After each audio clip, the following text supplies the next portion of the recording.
നിന്നിലേക്കുള്ളതായിരുന്നു ഇന്നോളം എനിക്ക് തെറ്റിയ വഴികളെല്ലാം. വീണ്ടും ഒരു പ്രണയദിനം കൂടി വന്നെത്തുകയാണ്.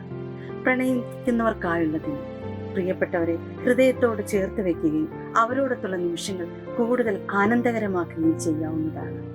പ്രണയം അതിന്റെ പൂർണ്ണതയിൽ ആഘോഷിക്കുന്ന ദിനമാണ് വാലന്റൈൻസ് ദിനം.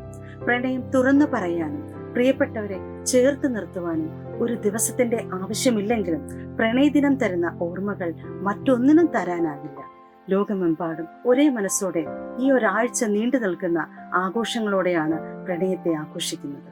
3-ാം നൂറ്റാണ്ടിൽ ജീവിച്ചിരുന്ന റോമൻ വൈദികനായിരുന്ന വിശുദ്ധ വാലന്റൈന്റെ പേരിൽ നിന്നാണ് വാലന്റൈൻസ് ഡേക്ക് ആ പേര് ലഭിച്ചത്. സെനറ്റ് വാലന്റൈന്റെ ജീവിതവും ആശയങ്ങളും ആഘോഷിക്കുന്നതിനുള്ള ഒരു മാർഗമായാണ് ഇത്തരം ഒരു ദിവസം ആചരിക്കാൻ ആരംഭിച്ചതെന്ന് കരുതപ്പെടുന്നു. പ്രണയിക്കുന്നവരെ ഒന്നിപ്പിക്കാൻ ജീവത്യാഗം ചെയ്ത സെന്റ് വാലന്റൈൻ എന്ന കത്തോലിക്ക പുരോഹിതന്റെ ഓർമ്മ ദിനമാണ് ഫെബ്രുവരി 14 എന്നാണ് ലോകവ്യാപകമായി പരക്കെ വിശ്വസിക്കപ്പെടുന്നത്. എല്ലാ പ്രിയപ്പെട്ടവർക്കും ഒരിക്കൽ കൂടി വാലന്റൈൻസ് ദിന ആശംസകൾ.